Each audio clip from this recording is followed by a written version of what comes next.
1933 yılı 11. ayının 12. günü Qashqarda qurilgan Sharq Turkiston Islom Cumhuriyeti ve 1944 yılı 12. noyabr G'uljida qurilgan Sharq Turkiston Cumhuriyetlarining xotir kuni munosabati bilan Turkiyadagi har qaysi Uyg'ur tashkilotlari Shvetsiya, Germaniya, Gollandiya, Belgiya, Norvegiya qatorliq Yevropa davlatlaridagi Uyg'ur tashkilotlarining uyushtirishida turli xotirlash faoliyatlari o'tkazdi.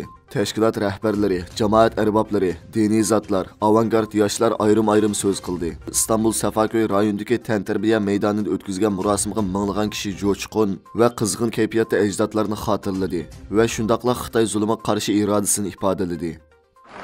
Aziz millatim, hammamizga ayon bugün bizge yiğit bayram.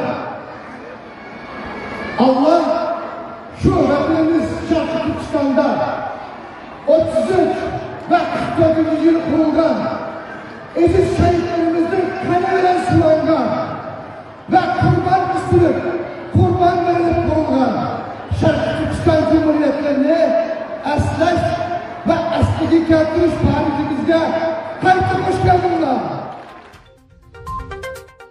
Ma'lum bo'lgandek, Sharq Turkistonda Xitoy virusi yuqum kasalni bahona qilib, butun ommani uylariga solab va yoki zallarga yuzdan minggacha odamlarni o'pti solab, qamal qilib, och qo'yib qirg'inchilik elib berayotgan bir paytda G'ulji shahardagi aholilarni sirtqa chiqishga yo'l qo'ygan. Shundoqla nayrangvoz Xitoy sin ko'rinishlarda keng tarqitishga boshlagan. Bu holatda muhojiratga Uyg'urlar Xitoyning yana qanday bir shumliqni o'ylayotganligidan qattiq andish qilmoqda. Jumladan Dunyo Uyg'ur qurultayining sobiq raisi Xalqaro Uyg'ur kishilik huquq va demokratiyani ilgari surish fondining raisi Robiya Qodir Uyg'ur tashkilotlarga va faoliyatchilariga xitob qilib, bundan keyin da'voyimizni texim kuchli qilishni, mustaqillik ko'rishini bo'shashmay qanot yaydirib, oxirgi g'albaga erishmaguncha to'xtamaslik kerakligini tashabbus qilib, Xitoy hukumatining necha yil burun ishlab tartgan oila videosini qaytadan tarqitib, qandaqdir bir hiyla mikrlarni qurmoqchi bo'layotganligidan andishlanganligini bildirib, Xitoyning hargizmi oilasidagilarni dastak qilib, da'vo inqilob yo'ldan to'sib qololmaydiganligini ta'kidlagan. Xitoy zo'migarlari, Xitoy faşistleri bulup mu hazırki Xi Jinping jallat bizning xalqimizni mushu millat bo'ladigan, mushu xalq bo'ladigan, mushu Uyg'ur degan mavjud bo'ladigan, mushu davlatni qayta asliga akvoladi deb bizning xalqimizni qirg'inchilik qilyotdi. Xitoy bizni qirib tugatib o'tmaydi. Biz cho'qim davlatimizni aslimizga akilamiz. Yeni tor bexatarlik dokladida Xitoy hukumati jasuslik yumshoq detali orqali Uyg'urlarga jasuslik qilayotganligini, qarmoqqa aloqa mulozimati, ibodat vaqti, lug'at bilan ta'minlash, ammo amaliyotda kimning yoshirin jinoyatchi yoki oshqun diniy zotlarning izdirkini qilishga ishlatilgan. Ya'ni Google'dan boshqa rasmiy kanallar orqali tushirgil bo'lgan WhatsApp va Telegram qatorliq danglik aloqa programmalarini o'z ichiga olgan jasuslik nazorat qilish qatorliqlarini bildirgan.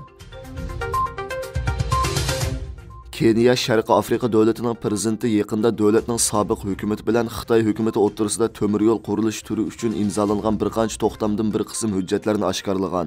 Yaqinqi yillardan buyon Xitoy Kompartiyasi ilgari surgan bir balvoq bir yo'l asliha tashabbusi qatnashgan ko'plagan yangidan gullanayotgan davlatlar Xitoyning qarzini qaytarish uchun nurg'un davlat manfaatini yo'qotgandan keyin o'zlarining Xitoyning qarz to'siqiga tushib qolganligini his qilmoqda.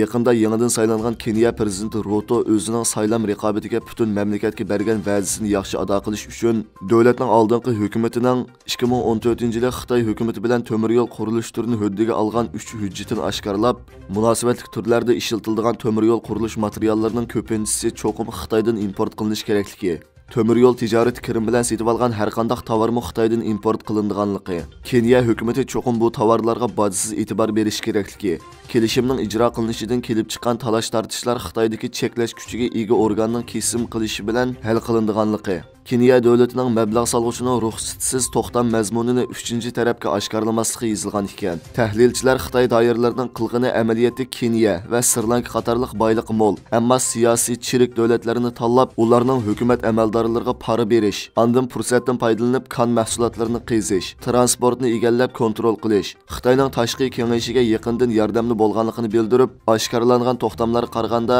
bu davlatlar o'zlarining Xitoy bilan bo'lgan hamkorligidan ozroqmi foydaga erisholmagan ekanligini, buning hargizmi tangsiz shartnoma emas, balki vasisal shartnomasi ekanligini ta'kidlagan.